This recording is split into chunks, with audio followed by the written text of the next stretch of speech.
Today's topic is ProsperOps and the rise of FinOps AI. Is this like Terminator and Skynet or something better? I don't know, but our guest today is Erik Carlin, co-founder and chief product officer of ProsperOps.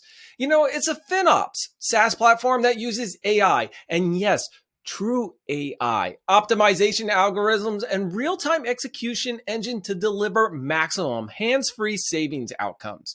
Prior to that, Erik was a vice president at Rackspace, where he started to manage AWS business and grew it to one of the world's largest AWS Premier partners and a leader in Gartner's Magic Quadrant. Erik led the product and engineering teams for all of Rackspace managed public cloud, including AWS, Azure, GCP.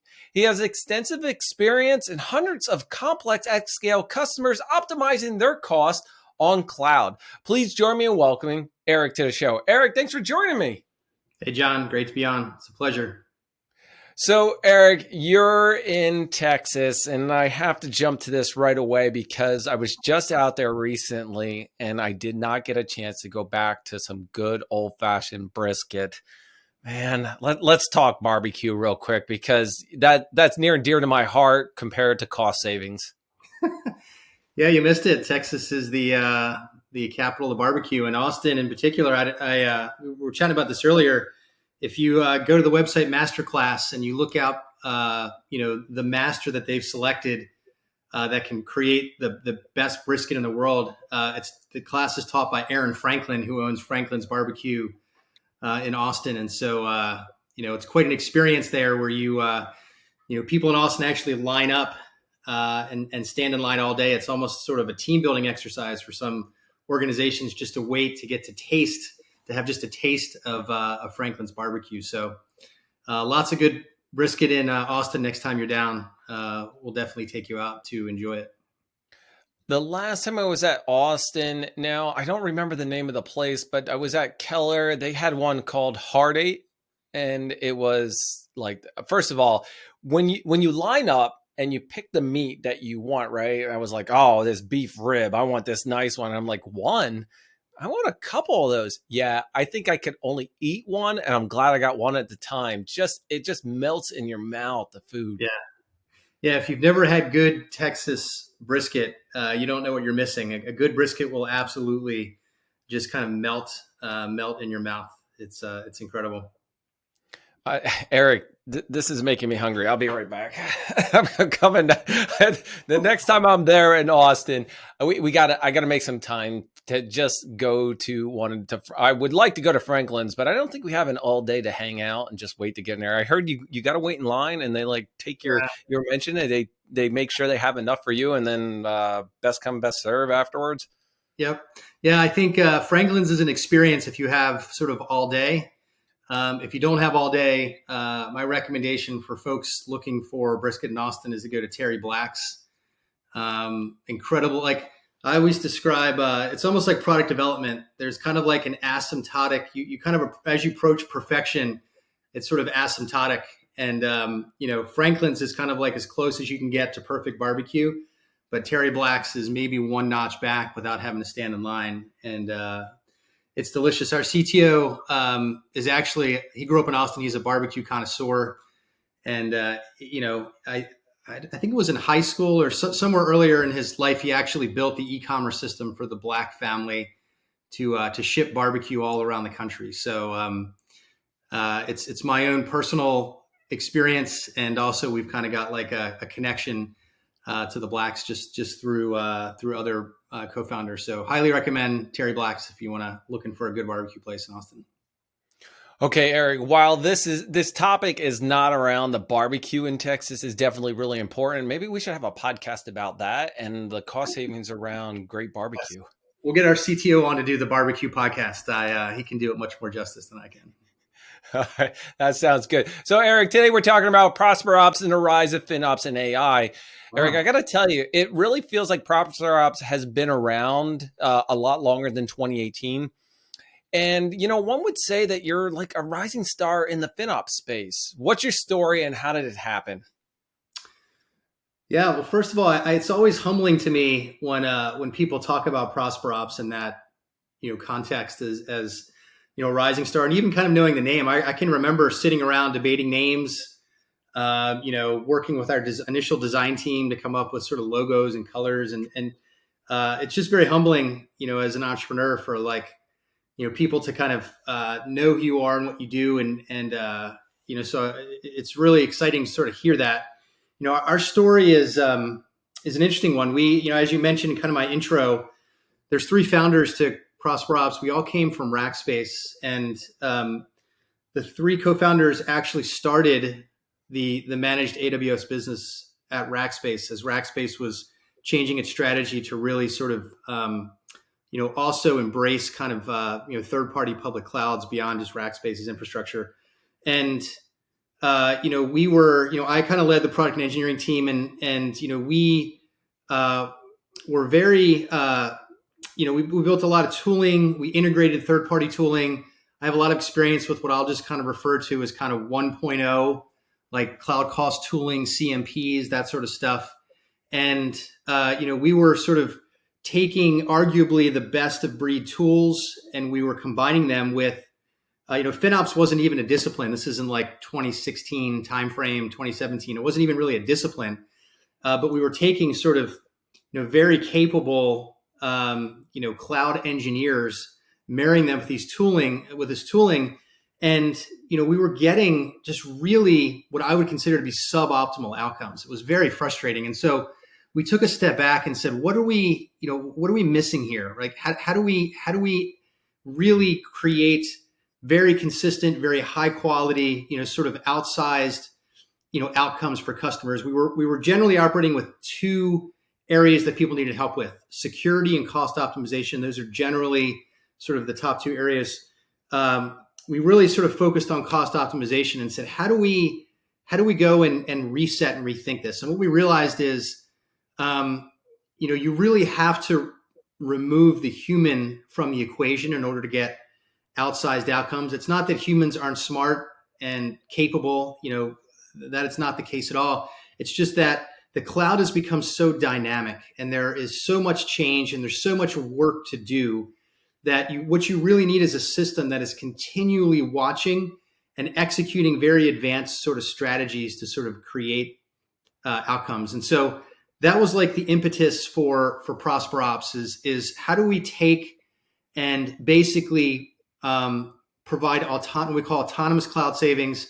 How do we automate FinOps as much as we can to not just deliver sort of reports and recommendations, but to deliver actual savings outcomes for our customers?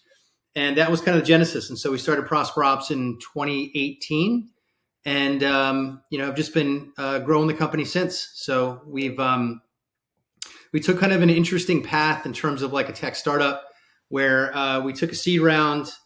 We built a high growth, profitable company, and then we just announced kind of a big investment round not too long ago. So that's kind of our story. Okay, congrats on the investment round. I saw it was probably about 4 weeks ago. I saw the investment round happen. Yeah. During this conversation here, you've kind of indicated that you're removing the human aspect of it. And I think here's my perspective on removing the human aspect of it. While the humans, we built the system to actually do it, we can't continuously monitor and make these advanced changes all the time. You would literally have to have a army of people sitting there around the clock. And by the time you make this decision, the cost is already missed, or you can't place it in time, or something that expired. And I think that's where the value of having AI is definitely one of the things that sets you guys apart. But, the whole automated portion has me very interested and intrigued, because doing this automatically, a lot of companies say, I can do this automatically. Are you really able to do this autonomously without the need for intervention and without humans behind it making these decisions? Yeah, I think it's a great question, John. And I never, there's a lot of solutions that involve sort of outsourcing your FinOps. And just to be a bit more specific about what we're focused on here, when we started the company, we basically said, we want to automate FinOps for our customers. And FinOps is kind of a broad domain, like, as you know, right? And generally, if you kind of read the FinOps book that the FinOps Foundation puts out, it's generally broken into sort of two categories. You have rate optimization, which basically says pay less for the stuff that you use. And then you have usage optimization, which basically says just use less stuff. And these are really, like, at a high level, kind of the two categories of ways in which you can really optimize your costs. Where we started, and we debated different avenues, but where we started is in kind of the rate optimization side of things. So that's kind of the world of like RIs and savings plans. And there's a lot of options for customers to either manage that in-house or to sort of outsource it. But generally, when you're outsourcing it also to another human. And that could be a function of sort of skill sets or bandwidth. And I think the difference that you're pointing out with sort of AI and automation is that this is not about ProsperOps like having, more capable like FinOps army or staff or like an engine room of people, right? Like our mission and what we've built is basically a platform that can ingest state changes as they're happening in your cloud environment in real time. And I pulled some stats for this just to be able to communicate some like actual numbers. But like our platform is ingesting, and this number grows every single month, about 20 million state change notifications every single month. So every time, you start an instance, stop an instance, make some sort of change in your environment, that is effectively creating an event in our platform where we ingest that. And we're constantly checkpointing all of these state changes. And that creates an opportunity to then evaluate whether or not the change in your computing environment would necessitate some sort of change to optimize your RI and savings plans portfolio to improve your savings. And so we're running about 650,000 Athena queries a month at this point, in order to look not only at sort of this real-time telemetry data that we're collecting, but also sort of curve-based lagging data in our platforms, blending that together. It's creating a picture of what your environment looks like every single hour. We checkpoint your environment. And then, we have a number of sort of AI tool sets and algorithms that are basically looking to understand, is there an opportunity to optimize this environment? On any given month, we're making almost a 250 million calls to AWS API calls. And it turns out that if you look at all of the optimization activities that happen like in aggregate across all our customers, we're taking about 85,000 of those per month, which works out to between one to two actions per minute. So every single minute since we started this podcast, right, we're 15 minutes in, our platform's taken 20 to 25 actions across our customer base to kind of optimize their environment. And so, we're also employing very advanced sort of strategies that like no human would actually execute, right? Sometimes we're orchestrating complex transactions. And this isn't just a matter of like, purchase this commitment, it's about to expire, please renew it for me. We're talking about very advanced strategies. We're talking about sort of real-time monitoring, complex sort of orchestrations of these commit discount instruments in ways that can really increase savings as well as kind of decrease risk for our customers. Erik, help me understand ProsperOps a little deeper. I know we jumped right into the AI portion of it. And one of the questions around ProsperOps is obviously you guys handle RIs, conventional, standard, all of the above. Yep. So we started out with just on AWS, and that we still serve AWS today, although we're working towards expanding to other platforms. We started out with, initially when we launched the platform in early 2019, it was just convertible RIs. Then when savings plans were launched, we blended savings plans into the portfolio. And then just recently we launched a new feature, which we can talk about if you want on this podcast, called Flex Boost. And Flex Boost basically blends standard RIs into the portfolio as well. So in the same way that you might deploy, like in your personal investing portfolio, you might deploy a blend of equities or various securities in ways that each has kind of a different risk benefit profile, and you're sort of creating a mix based on being able to sort of achieve a certain savings outcome. Our platform is now taking advantage of all of those different instrument types and blending them together for our customers to kind of create a maximum savings outcome. So it's all of the above right now. Nice. Now, just for like kind of the audience, a little backstory is that, RI, savings plans, conventional, everything is a billing construct, and ProsperOps is handling that. They don't touch your instances. It's just the billing portion of it. But the cool part about it is that it's doing this all automatically behind the scenes for you for the best cost savings. Now, if you try to inject a human into the aspect of it, the only thing that I see and that it's a concern is that you're missing out on a lot of potential, and you can't see, you're only focused on what's right in front of you versus the broad spectrum of everything. Diving into it a little more, we're going to talk about Flex Boost in just a little bit, but I want to talk about some of the RIs and the capabilities that you're able to do. And when you say like automated and looking at it, are you looking at this customer account? Are you looking at a broad spectrum of all the customer accounts and what's happening in an environment, taking in consideration the RIs available within this region, within this availability zone, and the cost differential between everything? Yep. So RIs and savings plans generally operate in the context of an AWS organization. This is within AWS now. And so, we have customers that in some cases have thousands of AWS accounts that all roll up to a single organization. And so we're ingesting all of this telemetry, again, both lagging and real time. Our platform's blending it together. And then we are effectively normalizing and sort of rationalizing what that looks like in aggregate across the entire organization. And then our optimization algorithms and our AI are basically looking at data kind of in the context of an org.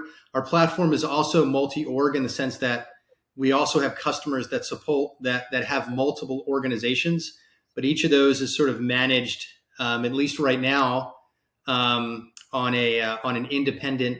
And I say right now because this is the way that Amazon rules are. That could change in the future, but right now things are looked at on a per org basis. We do have console views in our views in our console that will actually aggregate data across organizations in terms of like how we present it to customers so they can understand, the total number of actions that our platform took on their behalf across all their orgs, or their total savings or their total effective savings rate, these sorts of things. But generally speaking, it's happening at a per org basis. The exception to that, which we'll talk about in a little bit, is Flex Boost, where that's a really unique product where we can leverage the scale of ProsperOps. We're approaching almost $1 billion of annual compute usage under management. And so at that scale, we can do some really interesting things where we not only look at an individual organization, but we look at our total customer base in totality, and we can do some more interesting things, by looking at aggregate. When you say more interesting things, are you able to say, and I know all customer data is very secure and confidential, and you're just looking at the RIs in general. So you say customer A is utilizing this type of RI, but they don't need that. And customer B could utilize that, and I can sell to either of them and kind of trade back and forth to get the most cost savings effective for my customers? Yeah, that's basically right. And just to reiterate your point, you said this earlier, one of the reasons we started with rate optimization is because we are operating in a world of kind of abstract billing constructs, right? Our platform doesn't need an agent. It doesn't need access to customer data. We don't have access to even the control plane, any sort of write operations to the control plane, i.e. we can't start an instance, stop an instance. Like literally we have access to sort of, cost and usage metadata, if you will. And, we have a lot of customers that operate in sort of regulated, secure environments. We have fintech, we have, we support GovCloud. We have other regulated sort of sectors. We passed a lot of very very high sort of security scrutiny in terms of the access our platform needs. So the data we have is actually sort of what I will refer to as almost usage, cost and usage billing metadata. But our platform is sort of again blending telemetry and creating a picture of the environment. What we can actually do, the current AWS is lagging, right? Generally, let's call it a day. And so, our platform can actually create a real-time view of what your environment is doing sort of right now. And this is something else that when we talk about just computers and algorithms being able to do things, this is just one example where it's ingesting all this telemetry, these 20 million state change notifications, and it's creating a picture of what the environment looks like right now. And so when we're taking action for a customer to optimize it, it's not based on, what the environment looked like from the cur, that's delayed by a day or more. We're talking about what happened, in the past hour. And then, coming back to your question, with FlexBoost in particular, Amazon has a RI marketplace where when you sort of make a standard RI commitment, standard RIs are very rigid commitments. They're inflexible. Once you make the commitment, you can't exchange it. You can't do anything to sort of change it. But the one thing that you can do is you can make it available in the marketplace for somebody else to basically take over that commitment. So if you're running, an R5 and you buy an R5 standard RI and you no longer need that because you switch to an M5 or an M6G or whatever, you can list that RI in the marketplace for somebody else to effectively, take that commitment. And so what we've done with FlexBoost is we've said, the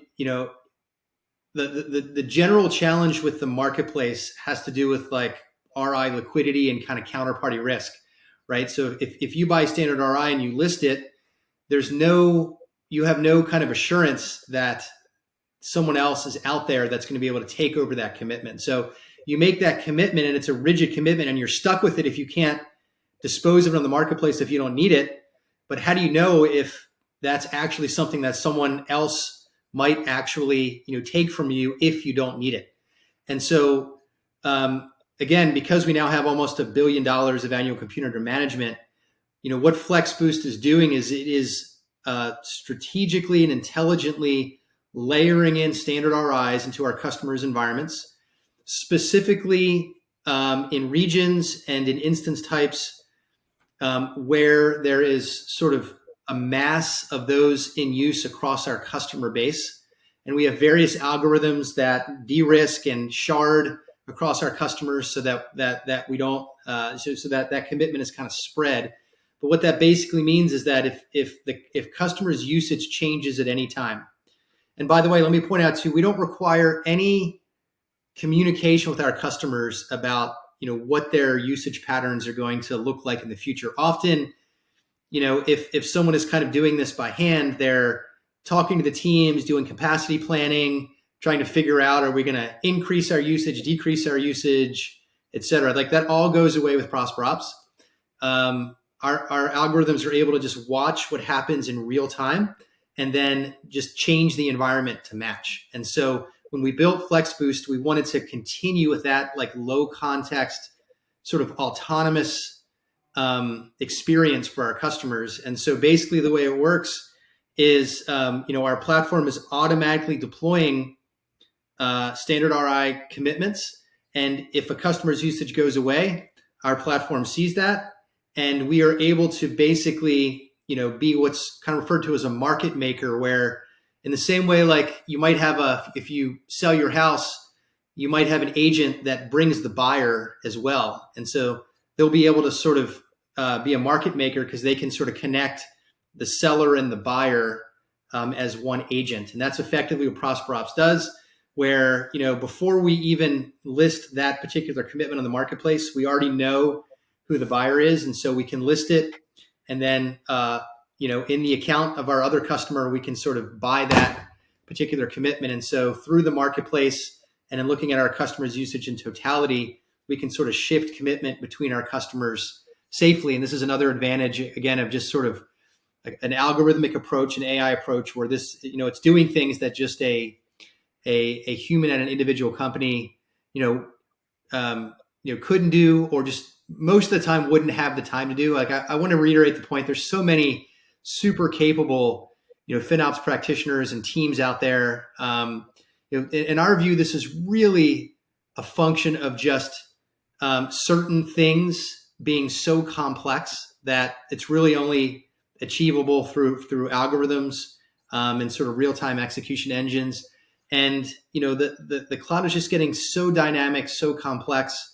And the world of FinOps is just getting broader and broader and broader. And then so there's so many things to do on sort of a FinOps practitioner's list. Like our mission is just to, take more and more work kind of off their list, automate it, give them outcomes that exceed what they could do on their own, and free them up to go focus on more high value kind of FinOps activities. Erik, I think you guys have advanced insights for reselling from one customer to another. You already have the buyer lined up, so then you're going to sell it and quickly pick it back up and exchange it between customers. You indicated you're not trying, and FinOps teams are very capable of doing this. And when you have a small environment, 10, maybe 20, 25 instances managing for it, it's not bad. It's easy to do, but environments are growing. Accounts are growing, organizations are growing. Yeah. And the key there is that how do you manage all of them and see and have an insight into all of those and the sale and the EC2 instances that's going around, the RIs that you need to utilize, what's being used, what's not being used, what's being wasted. And using ProsperOps allows you to take that off your plate, allows the automation to not worry about that, but still using the FinOps culture of having the reports and how things are going and being able to evaluate the changes is key. The other thing I want to touch on is that you don't have an agent, don't have to worry about that. Very limited permissions. You only need to see the curve file to make and have these rights and permissions to actually purchase and sell RIs on the behalf, correct? It's the curve file, it's permissions to execute on these RIs and savings plans. And then there are a few lightweight read-only permissions that give us access to that real-time telemetry that I was talking about. And so our platform is blending real-time telemetry with lagging curve data. And then, the AI figures out what to do, and then we submit it to our execution engine, which then goes and orchestrates, in some cases, very complex transactions to sort of make that plan a reality. Nice. Erik, I want to jump over to savings plans a little bit. And one of the questions I have for you is, what is effective savings rate and why is it important? Yeah.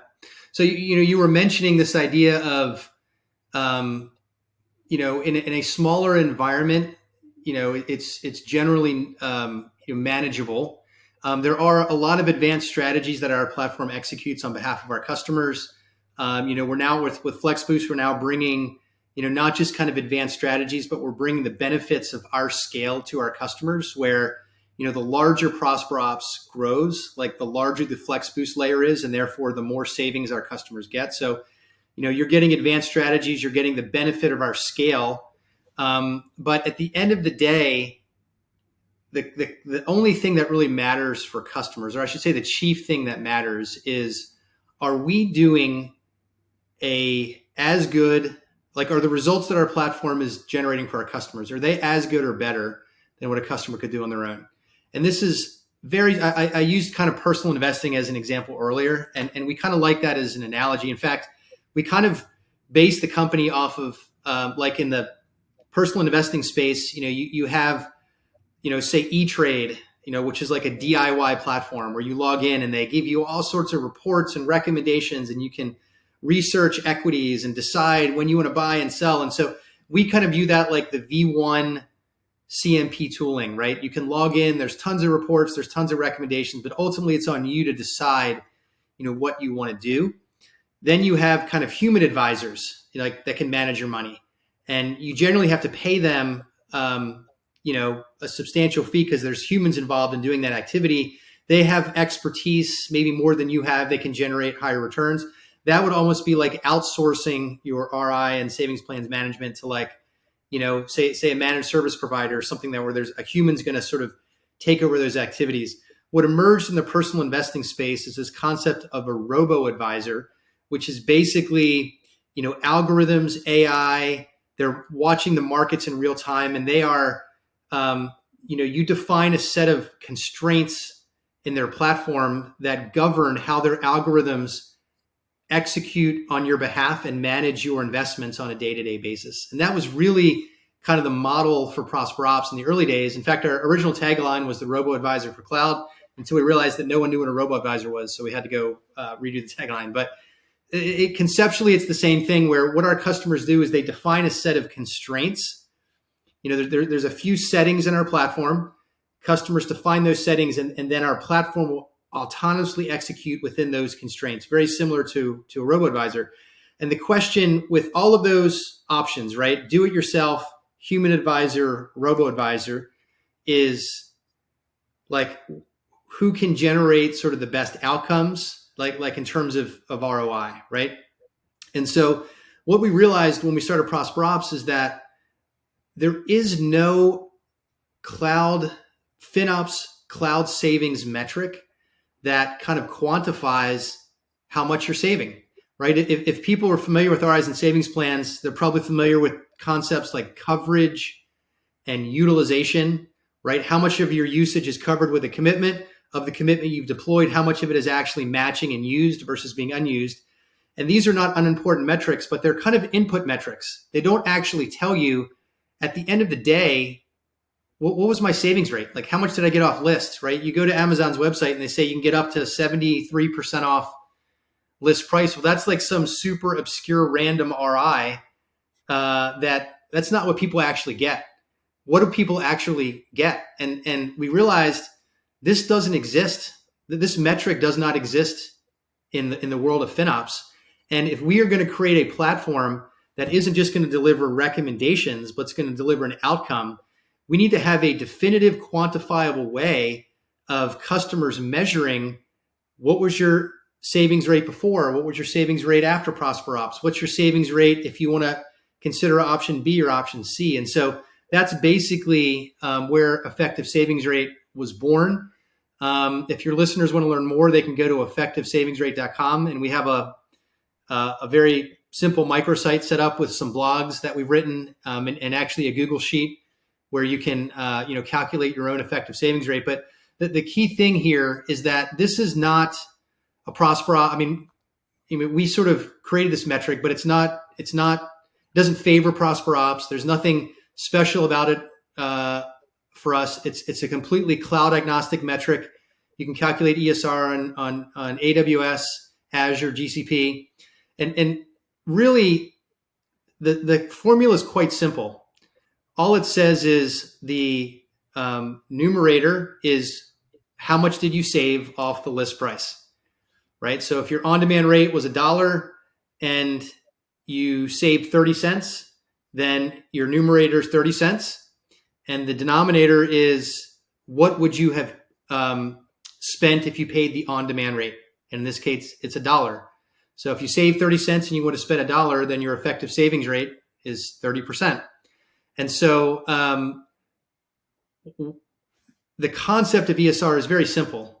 In practice, kind of getting at all of that data can be a little bit tricky. And I mentioned there's a public Google sheet with like commands you can execute that you just plug in the numbers and it sort of calculates what your ESR is. These are just like AWS CLI commands that you can execute. But at the end of the day, you have to kind of unwind. You've got utilization, coverage, all of this complexity. You kind of need to peel that back and just kind of get at this core data of how much did you save and what would you have spent if everything was running on demand. But that is basically your effective savings rate. And so, we have what we do is whenever we, customers interested in exploring our service, our process is to run a savings analysis. And what that savings analysis does is we take a very, very lightweight permission, even more lightweight than our active discount management permissions. We ingest some Cost Explorer data, some CUR data. And what we'll do is we'll calculate your historical effective savings rate over the trailing 12 months. And then we will take our algorithms, we'll hold your usage data constant, and we will play our algorithms out on your data and project forward in time and show you what can happen to your effective savings rate in the future. And, we take a percent of savings. Our model is not a percent of spend. Another problem with sort of the V1, like cloud cost optimization tooling, is that they take a percent of spend. And in that regard, their incentives are misaligned with you saving money, because when you save money, your cost goes down. That means their fee goes down. And one of the things we wanted to create in this model is actually, we want incentives aligned with our customers where they want us to save as much money as possible. And so by taking a percent of savings, we don't make money unless our customers save money. They get the vast majority of it. But when we measure effective savings rate after our service is in place, we do it. We include our charge in that. So in the savings in the numerator, we subtract our savings share from that. So it's kind of like your net savings over your on-demand equivalent amount. And so we know we've collected thousands of data points at this point, and we know that generally, like on AWS, 75th percentile effective savings rate is somewhere in, like, let's call it like 25% range ish, somewhere in the 20s. So Amazon says get 70% off, which is not an untrue statement. There are RIs that offer 70% off. But if you look at in practice, with coverage, with utilization, with the discount, the term commits that people are willing to make, all this sort of stuff, generally speaking, the 75th percentile effective savings rate is around 20, let's call it the mid 20s. Our platform, net of our charge, can take that, above, if you can get above 40% effective savings rate, you're in the 98th percentile. We have, multiple customers that are north of 45%, 46, 47, 48. And with Flex Boost that we've just launched, we actually broke the gauge in our console, which is a high quality problem. It maxed out at 50%, and we've now upped that to 55%. So, we expect as Flex Boost, as we have customers now actively turning it up. But as that rolls out, that we're going to see, customers, again, net of our charge, that have effective savings rates kind of north of 50%. And this is just the power of, again, humans are super capable, smart, brilliant, all these sorts of things. There are just some things that are so complex, and that, if you can apply real-time telemetry, automation, very intelligent algorithms, very advanced strategies, you can just create superior outcomes. And the wonderful thing about FinOps is that it's just quantifiable, right? There's lots of things in life that are subjective, right? And so, is this tool actually worth it, right? I'm paying X amount, I'm getting a productivity gain, or I'm getting some kind of subjective benefit. The wonderful thing about FinOps is it's quantifiable. And so you can know with our platform what your ESR, what your effective savings was prior to our service, what your effective savings rate is, after our service. And again, we measure that net of our charge. So we actually have a graph in our console that shows you this ESR trend, and it shows your baseline and then your post ProsperOps ESR. I tell our customers, as long as that post ProsperOps ESR line is above the baseline, you're kind of quote unquote in the money, so to speak. And the money flows in different ways. We have customers that buy through the AWS marketplace, not to be confused with the RI marketplace, and all sorts of things. But at the end of the day, when our customers' effective savings rate is higher with our service than prior, that is functionally equivalent to us writing you a check at the end of the day. So it's almost like, and we actually quantify this amount in our console. So, we are a platform that does not consume budget, right? If you want to go buy, some tool, some DevOps tool or CI tool or whatever, these are all great tools. Like we pay for them, et cetera, but it's consuming budget. What's unique about this idea of like FinOps and AI and producing outcomes. And our pricing model is that we actually will put money back into your budget because we are creating more savings than our saving share, is. Our saving share is a portion of it. And so at the end of the day, and this honestly kind of confuses some it's like a different animal. Like a lot of procurement teams haven't seen this before, but we are at the end of the day kind of writing our customers a check. And if we're not actually writing our customers a check, they should fire us. They should turn us off. We make it very easy for our customers to see whether or not our platform is, creating better outcomes than before. And we're very transparent. We're very, we show that kind of front and center, and that's just like a key part of our platform. So ESR, in my opinion, absolutely critical. As you see the rise of sort of FinOps AI, as you see the rise of more automation platforms, et cetera, how do you know whether A is better than B is better than C?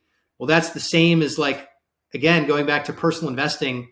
Let's look at the history of this platform or this particular investor or et cetera, see what kind of returns they've created. And that gives you a way to quantify, the outcome that you can expect from a certain platform. So we view ESR, one, it's just useful. Even if you never use ProsperOps, everybody should know their ESR, right? Just like anything, you want to understand, you want to figure out what metrics kind of make sense and, measure them and sort of compare that to kind of industry standards. And so, I mentioned some of the data around ESR. How are you doing today in this area of cloud, right? After people, cloud's generally the largest expense in a company. And, rate optimization, I mentioned can save, upwards of 40 or 50% off that bill. So, it's very worthwhile for everybody to understand ESR, know where they're at, and then be able to kind of use that to just assess what makes sense for them as a company. So we view it not only as helpful kind of in the rise of sort of, FinOps AI and customers needing to quantify between different options, but just in general as a useful way to kind of measure, how well people are doing in the discipline of FinOps. So everybody, real quick, we're talking with Erik Carlin, co-founder and chief product officer at ProsperOps. Now, our topic today is ProsperOps and the rise of FinOps AI. Erik, I have two more questions for you before we got to wrap things up. The first question, I'm sure is top of everybody's mind, is once I implement ProsperOps, how soon before I realize my savings? Yep. So savings start, as soon as the system is implemented, as soon as you turn the system on, savings, incremental savings begin flowing immediately. There is generally kind of a step up in savings, once the platform's turned on. And then as our strategies play out, as our platform learns your environment and adapts, generally what happens is there's a step up in effective savings rate. And then there's an increase in savings rate over time until, you end up, again, it depends on your environment. There's lots of factors involved in terms of regions and platforms and, cyclicality, et cetera. But generally speaking, our platform is going to get, our customers' effective savings rate, over time to basically, as high as it can be for your particular environment. So step up in savings initially, so you get sort of that immediate savings benefit, and then that just generally kind of grows with time until you kind of asymptotically approach the the theoretical maximum for your environment. Is it, let's put some timing around it. Is it like I'm going to see within the console my effective savings rate where I can make a change or an action and I can enable this in a couple hours, in a day? What's your recommendation? I wait a little bit of time so the ProsperOps can learn my environment and then enable these changes? No, I think, there's sort of, this is something else. You actually bring up a great point, John. There's sort of this conventional thinking that says, I want to optimize my environment And, I'm going to do some right sizing. I'm going to do, I've got these old instances that I need to sort of upgrade to latest gen. I've got this legacy application. I'm going to turn it off at some point. So I'm not going to kind of enable ProsperOps yet, right? I want to first go do this sort of optimization activity, and then I'm going to turn ProsperOps on. And that's generally conventional thinking. And I think in that 1.0 world, that is necessary.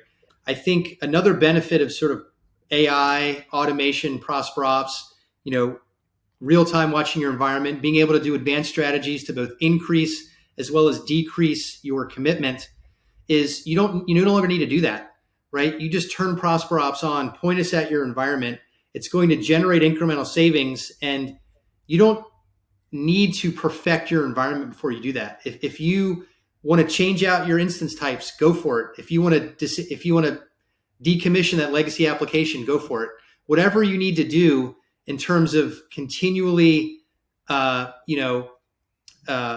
sizing and cleaning up your environment, re-architecting, et cetera, you can go do that in parallel while you're getting incremental savings with ProsperOps. And to be honest, it's a bit of a fallacy, because the idea that you kind of like perfect your environment and re-architect it and then it's static is really a misnomer, right? Like the cloud is always dynamic. It's always changing. There's something new that's coming out. And so for multiple reasons, we just advise our customers, wherever you are now, you enable ProsperOps, just turn it on, and our platform will generate incremental savings now with increasing sort of savings over time. Okay, I know I said two more questions, and which would leave me one more, but I actually just thought of another one I want to ask you is, so first of all, you're saying get rid of your old thought of, I want to optimize my environment first before I give it to you. Yep. Given that ProsperOps does all this AI stuff, just turn it on, let it do its thing, and you handle your environment. We will handle the cost optimization behind it and the RI purchasing. Yep. What about a customer? So say I'm customer A, right? And I've just purchased all these RIs, and now I'm locked in for 1 or 3 year. And I know there are some instances where companies weren't able to do much for a customer because they had just purchased these. They're brand new into their contract, and you're like, yeah, there's not much I can do for you. Is ProsperOps able to help me out in those situations, saying, hey, listen, doesn't matter when you purchase them, we can handle it? Or is there an optimal time that you can come in and help? Yeah. In your example, were those purchases done well, or were they kind of done maybe not so well? Well, let's just say I'm new at it, and okay. I think I did it really well, yeah. But Gotcha. So another important factor is we can inherit, like, there's almost nobody today that has no commitments of some sort. Like we actually occasionally run across it. But for the most part, people have made some sort of commitment, whether it's savings plans, RIs, et cetera. Our platform is able to inherit whatever historical choices you've made. Doesn't matter. Our platform can inherit it. Now, in some cases, we can it depends on what it is. If it was, if you bought a 3-year, I don't know, like some crazy obscure instance type in some crazy region with some crazy platform, we might not be able to. You might be stuck with that like standard RI. Like we have to. AWS has rules, and yep. Even though we're automating, we don't subvert the rules, right? We're very, it's very important to us that we are basically following the AWS terms of service and their guidelines.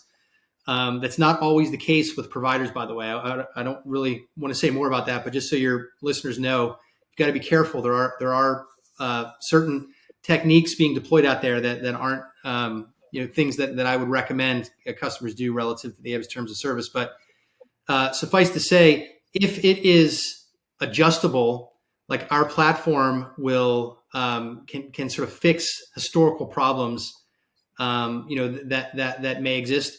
There are certain things we just can't do because, if you make a commitment to AWS and they provide no recourse, a good example, a lot of people, saving plans are great, compute savings plans. We actually love compute savings plans. We use them as part of our portfolio. One of the downsides of compute savings plans is that they are an immutable commitment. And by that, what I mean is if you tell AWS, I'm going to commit to $50 an hour for 3 years. you have, once that commitment's made, you have no recourse to change it. You are paying AWS $50 a year. There's no RI marketplace that you can use to dispose of commitment.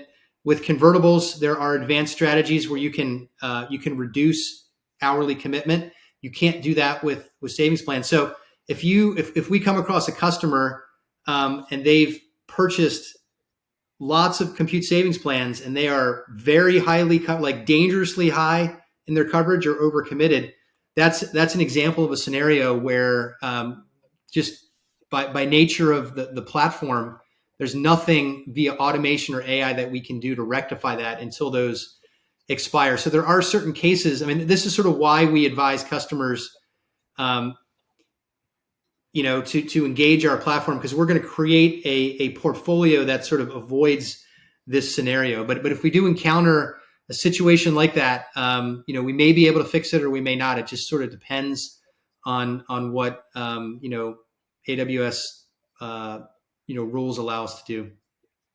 Nice. All right, Erik. So my last question is, how can I find out more information about ProsperOps? ProsperOps.com would be the great place, the first place to go. On that site, lots of options in terms of like requesting a demo or chatting with somebody on our team, but ProsperOps.com. Nice. I like it. So everybody, Erik Carlin, co-founder and chief product officer at ProsperOps. Erik, thank you so much for joining me. My pleasure, John. All right, everybody. My name's Jon Myer. Thank you for watching the Jon Myer Podcast. Don't forget to hit that like, subscribe, and notify, because guess what? We're out of here.